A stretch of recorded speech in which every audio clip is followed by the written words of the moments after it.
By the way, it's a really interesting thing. I'll let you have final say, mate, because No, you sounded like you're on something there. I'm happy for this one to run over a little bit. What were you going to say?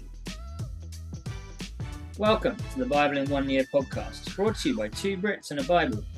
today is day 274. We are finishing the Old Testament with Malachi 1, 2, 3, and 4. Yeah, thank you for everyone that's stuck with us through the entire OT. It's been a heck of a ride. I've never read the Old Testament all the way through like that, and it's been so cool. I picked out so much more from it. So, yeah, if you've done it as well, let us know if you've got as much out of it and enjoyed it like we have.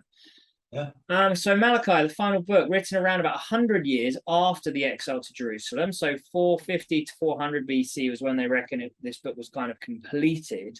The name Malachi means my messenger, which again, Bible Project video, it kind of makes sense because 47 out of the 55 verses that are in Malachi are actually directly from God. And so the focus is a lot more on the message than on the messenger. So it's focusing a lot on the new people living in Jerusalem, disagreeing with God, arguing with God. And so much is like cramped into this one little book. It's fantastic. And Malachi telling the truth of how we as a people neglect God despite his goodness. So that's kind of the overview. Yeah. And jumping in there with Malachi 1 verses 6 through 8, it is you priests who show contempt for my name. But you asked, how have we shown contempt for your name? By offering defiled food on my altar. But you asked, how have we defiled you? By saying the Lord's table is contemptible. When you offer blind animals for sacrifices, is that not wrong? When you offer sacrifice lame or diseased animals, is that not wrong? Try offering them to your governor. Will he be pleased with you? First of all, love the idea of offer that to your governor, will we? But it's true. It's like, if you wouldn't serve this food to your master, why do you think you can get away with serving it to God? And like, God deserves the best that we have to offer, not what is left over, not what we can't flog on marketplace. Like, God deserves the absolute best. And it just, yeah. Dude, that's good. And can I just say, all of your introductions are also good, and I really appreciate that, because I learned a few things just right there in that intro, so that's really cool. My first point was almost exactly the same. We ought to give God our first fruits and revere his name, and yet we fall short of this all the time. I also wrote, I'm not sure why I wrote this now, I'm guessing it was maybe pre-verse 8, but anyway, it's interesting to me that the main blasphemy that we hear in society is always God's name and never any other God's name, as in, it's always, referring to Jesus in a negative way, or like saying, oh, JC, or oh, OMG, or whatever, right? It's you very rarely say people being like, oh, Vishnu, or whatever. Like, maybe in India, yeah, right, maybe that happens in India, but I don't think so. So I just find that really interesting. Just like what's that? Just like underlying confirmation that God is God, just people realizing it and they're saying it. Yeah, exactly. My next point isn't until 2, so all right, I've got a lot I took out of Malachi, so I'm going to try and make my points pretty quick. I love it in Malachi 1:10. I am not pleased with you, says the Lord Almighty. I will accept no offerings from your hands. And this sounded like the whole I love you, but I don't like you right now thing. Right. Something that as parents we've gone through, that is like, we love you to pieces, but man alive, am I frustrated with you? And I think God can feel like us, like that with us sometimes. It's like his unfailing love is there, but he just doesn't like the way we're acting. And so he's like, this sacrifice isn't good enough for me. I still love you, but pull your socks up. Yeah. That's exactly right. Exactly right. One or two. Go on. I've got one before that. All right, I'll do it quick then. 2, 11, and 12.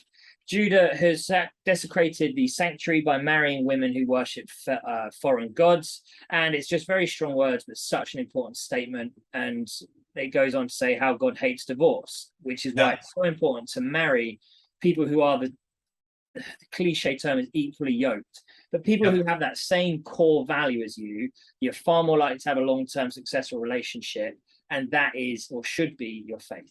Yeah, 100%. That's my next point. So Malachi 2:16, the man who hates and divorces his wife, says the Lord, the God of Israel, does violence to the one he should protect. So be on your guard and do not be unfaithful. So absolutely, you need to try to marry the best sort of person compatibility wise that you can. Certainly marry within the faith, like Paul calls for, right? If you're going to marry whoever you want, just marry a Christian, basically. Don't do missionary dating, as they call it, Yeah. where you're like, oh, I'll convert them eventually. It's like, no, probably not. Yeah. It's really convicting, especially if you're married and going through some difficulties. So, we're both married, obviously. Last week, at certain points, my wife and I had a few little fallings out about a few things, right? But ultimately, it's very important to protect your wife. And once you've made that covenant and that vow, it doesn't really matter then. You have to make it work. And then we go to a marital counselor just once a week, which we think is like a good idea to keep things healthy. And one of the things my counselor says, which I love, is she says sometimes marriage isn't set up to make you happy so much as it's set up to make you holy. So like if you're going through trials in marriage and whatever, sometimes don't give up on it. Like actually pray and work out from God what you're meant to learn through that season and how it will bring you closer to him. Very true. Which you should still be happy in your relationship. Yeah. Primary exactly. The primary thing isn't always happiness. Sometimes it's holiness. Yes, I like that. All right. Next point is in 2 again, so 2:17, where it is saying, how have we wearied him, you ask? By saying all who do evil are good in the eyes of the Lord, and he is pleased with them. Or where is the God of justice? And for me, it's this part of like, by saying all who do evil are good in the eyes of the Lord. I wouldn't say I've ever gone that far, but this hit me pretty hard because I think I've been fairly guilty of almost sugarcoating the gospel at times, where people who are not Christians, and they're saying, how can I believe in a God who would just send you to hell for not believing in Jesus? I'm like, to be honest, I don't know. And it's true. I don't know what happens in that instant that you die between that and your eternal judgment. I don't know if there is a window in there where God's like, listen, mate, this is me, take me or leave me kind of situation. But I feel like I sugarcoat that rather than being like, nah, mate, you have to make this decision because if not, you do risk that because that's what it says. I don't like upsetting people. So yeah, maybe I need to get better at that. Right. It's interesting because there are a lot of NDEs, right? Near-death experiences, and people saying they met Jesus or they experienced hell or they experienced heaven and things like that. And yeah, really interesting point, man. I don't know whether you get that final chance at that moment. God is obviously very merciful. Perhaps he reveals himself in that moment to people that he knows will accept him in that moment, sort of thing.